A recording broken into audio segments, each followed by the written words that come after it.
जिस समय बड़ी हुई तो स्वयं मनु शत्रुपा को चिंता लग गई कि हमें विवाह करना चाहिए बिटिया का। जब चिंता लगी कि बिटिया का विवाह करना चाहिए तो एक समय कर्दम ऋषि ने 10,000 वर्ष तप किया। यज्ञपति जी पहले संत महात्मा 10,000 वर्ष तप करते थे। सतयुग में मनुष्य की जो आयु थी वो 1,00,000 वर्ष होती थी। 500 वर्ष गर्भ में रहता था, उसके बाद पैदा होता था। 27 हाथ की थी लंबाई मनुष्य की। त्रेता युग आया तो मनुष्य की आयु 10,000 वर्ष हो गई। 1,00,000 से 50,000 वर्ष का गर्भ हो गया और 17 हाथ की हो गई लंबाई घट करके। और द्वापर युग आया तो 1,000 वर्ष की उम्र रह गई। 50 वर्ष का गर्भ रह गया, लंबाई घट करके 12 हाथ रह गई। और कलयुग आया तो कलयुग में 120 वर्ष की उम्र रह गई, 3.5-4 हाथ की लंबाई रह गई, 9-10-11 मास का गर्भ रह गया। जैसे युग की आयु कम होती चली आई है उसी तरह से मनुष्य की भी आयु कम होती चली आई है। 10,000 वर्ष तप किया, भगवान पधारे। और भगवान श्री हरि जिस समय पधारे नारायण जी, उन्होंने कहा मांग लीजिए कर्दम क्या मांगना चाहते हैं। तो कर्दम जी ने दोनों हाथ जोड़े, बोले कुछ नहीं चाहिए, अगर हमारे लिए देना चाहते हो भगवान तो हमारो ब्याह है जावे, हमें एक दुल्हन मिल जाए और कछु ना चाहिए। भगवान ऐसा प्रसंग सुन करके रोने लगे। भगवान के आंसू निकले और जहां कनखल में आंसू निकले वहां क्षीर सागर बन गया। विष्णु सागर के नाम से आज भी लोग नहाते। कितना बड़ा भगवान का आंसू प्रेम भरा कि उसमें लोग नहाते, इतना बड़ा सागर बन गया, तालाब बन गया। तो कर्दम जी बोले ब्याह होगा हमारा, बच्चे होंगे हमारे, अरे उनको मेहनत से पढ़ाएंगे लिखाएंगे, कमा के खिलाएंगे हम। कोई बीमार होगा, कोई खत्म होगा तो रोएंगे हम, पर तुम क्यों रोए? अरे तुम क्यों रो रहे हो? तुम्हारा रोने का कौन सा कारण है भगवान? हमारी शादी से तुम्हें कोई दुख हुआ? भगवान श्री हरि नारायण बोले नहीं नहीं भैया, अरे हमें दुख कछु ना भयो, पर दुख बहुत भयो। अरे कौन सो दुख भयो? अरे हम ऐसे ही रड़ुआ रहे, तब तुम्हें अच्छा लगेगा। बोले नहीं, तुमने कुछ अच्छा वरदान नहीं मांगा। राज मांगते, वैभव मांगते, ऐश्वर्य मांगते, मेरा पद मांगते, वैकुंठ मांगते, तुमने कुछ नहीं मांगा, सिर्फ एक स्त्री को मांग लिया। और तुम स्त्री प्रेम में भजन तप तपस्या वैराग्य सब कुछ भूल जाओगे। क्यों? उन्होंने कहा प्रभु अगर कुछ अच्छा अब दे तो मांगो। भगवान बोले मांगो, मैं तो देने के लिए आया हूं आपकी तपस्या से। बोले मेरा विवाह तो हो जाएगा। तो भगवान ने कहा आपका देवहूति से विवाह होगा, जाओ, मेरा वरदान है। और अच्छा और कुछ मांग लो। तो उन्होंने कहा जो विवाह मेरी देवहूति पत्नी बन के आए उसके गर्भ से तुम मेरे बेटा बन के आ जाना, और कुछ मुझे नहीं चाहिए। भगवान बोले ये क्या मांगा? मेरे जैसा बेटा? बोले आपको बेटा मेरा बनना पड़ेगा। तो भगवान बोले बड़े चालाक हो, पत्नी का साथ भी निभाओगे और मेरा जैसा पुत्र आपका होगा तो फिर नरक आपको कहां? तुम्हें तो फिर वैकुंठ देना पड़ेगा मुझे। तो बोले बेटा बनके तुमको आना पड़ेगा जी। भगवान बोले जाओ, एक मस्तु ऐसा ही होगा, एक दिन हम तुम्हारे पुत्र बनके जरूर आएंगे। और भगवान ने कहा भी है मैं भगतन को दास, भक्त मेरे मुकुट मणि। भगवान कहते हैं मैं तो अपने भक्तों का दास हूं और भक्त मेरी मुकुट की मणि के समान है। भगवान ने भक्तों का दर्जा कहां दिया? अपने मुकुट पर। धन्य है प्रभु। भैया स्वयं मनु शत्रुपा जी उधर से चले, कहा कितने दिन में विवाह है जावे को? तो भगवान बोले बहुत जल्दी है जाओगे, चिंता मत करो, इतने उतावले मत हो। भगवान अंतर ध्यान हो गए। स्वयं मनु शत्रुपा से भगवान ने जाकर के कहा कि तुम्हारी बिटिया के योग्य कर्दम महात्मा जी हैं, बहुत बड़े तपेश्वरी हैं। आज देवहूति बिटिया को बिठायो रथ में और दूल्हा ढूंढवे को चले हैं स्वयं मनु और शत्रुपा जी। जिस समय दूल्हा ढूंढने चले, उधर बड़े ही भाव और चाव से रोजाना सुंदर सुंदर फूलों से कुटिया को सजाते हैं। क्यों भैया, ब्याह की खुशी ही कचो नौकी होए करे। करदम बोले हमारे भगवान कह के गए हैं ब्याह वाले जरूर आएंगे। एकदम सुबह उठते हैं, पूजा पाठ में तो कमी आने लगी ब्याज की खुशी में, और सुंदर सुंदर पुष्प लगाते हैं, सुंदर सुंदर कुटिया को सज धज के रखते हैं, और बड़ा सुंदर भावा भरा रथ पर बैठे स्वयं मनु शत्रुपा अपनी बिटिया को लेके चले। रथ की घनघोर घंटा जिस समय सामने से दिखे, आहा, उठ करके खड़े हो गए। रथ में देखा 3 लोग हैं, होने वाली पत्नी भी है, ससुर जी हैं, सासू जी हैं, और फूलों के 3 बड़े सुंदर बिछोने बिछाए हैं। कहा प्रभु प्रणाम, आइए पधारो संत जी। और करदम जी के कुटिया में उतर के रथ से स्वयं मनु शत्रुपा और देवहूति जी, तो उन्होंने कहा बैठिए। पर यहाँ पर बहुत बड़ा देवहूति के ऊपर संकट खड़ा हो गया। वो संकट कौन सा? देवहूति सोचती हैं ये मेरे होने वाले पति हैं, और ये पति ने फूलों का बिछा रखा है बिछोना। अगर मैं किसी तरह से पति के बिछोने पर बैठ गई तो मेरा पतिव्रत धर्म नष्ट हो जाएगा, और पति की आज्ञा है कि बैठो। नहीं बैठी फिर भी पतिव्रत धर्म नष्ट। पर यहाँ देवहूति ने बहुत बड़ा मन का विचार करते हुए बैठी जमीन पर और हाथ रख लिया उन फूलों के बिछोने पर।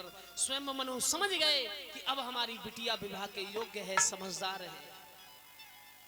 पर गुरुदेव एक बात बताएं, यज्ञपति पंडित जी, वे सतयुग की है। आजकल तो न कहते हैं चिंटू के पापा लल्ला दूध पी रोने जी कपड़ा बिछाए दियो, और चिंटू के पापा ने कपड़ा बिछाए और फट सोए गई महाराज। यहां पर बड़ा भाव भरा प्रश्न। देवहूति का विवाह हुआ, और देवहूति का विवाह संतों ने बड़े ही आनंद मगन होकर के पुष्पों की वर्षा की है। क्यों महाराज? अरे जीवन बेकार भजन बिना, जीवन बेकार भजन बिना।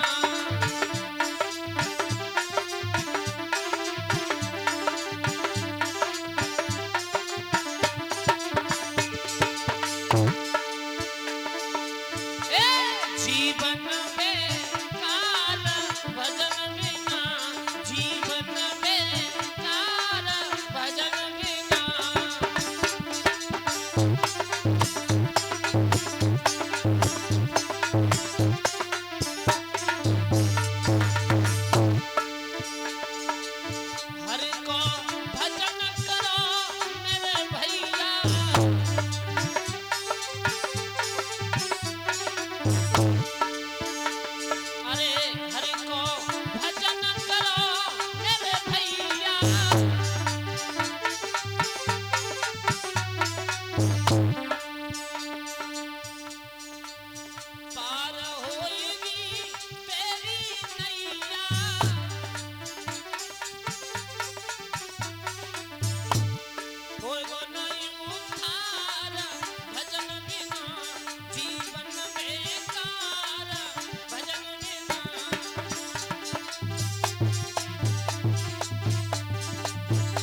श्याम दुनिया के रखवाले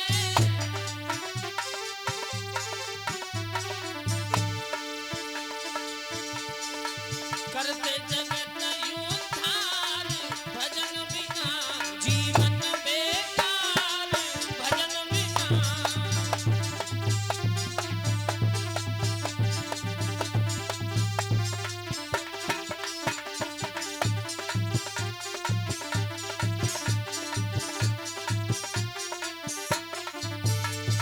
जीवन बेकार भजन बिना जीवन बेकार भजन बिना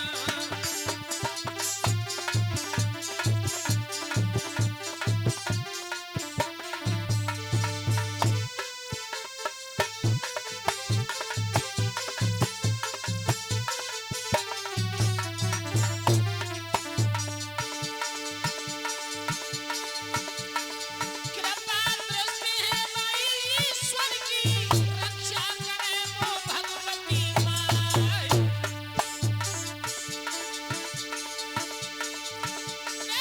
तीन बंधु परमेश्वर जी ने ऐसो रचो है यहाँ कौशल साकी पावन भूमिया यहाँ पे कथा खूबिए बरसाए गंगा मैया की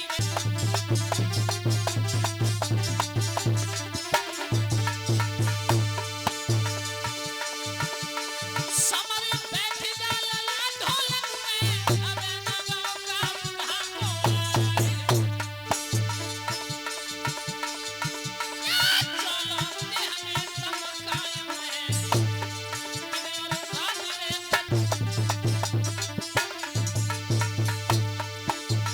भैया कर ले हर को भजन यहाँ दुई दिन को बसेरो है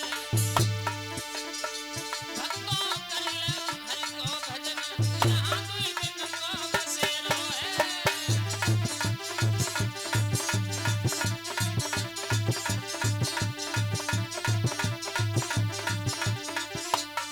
बोलिए आनंद कंद भगवान की और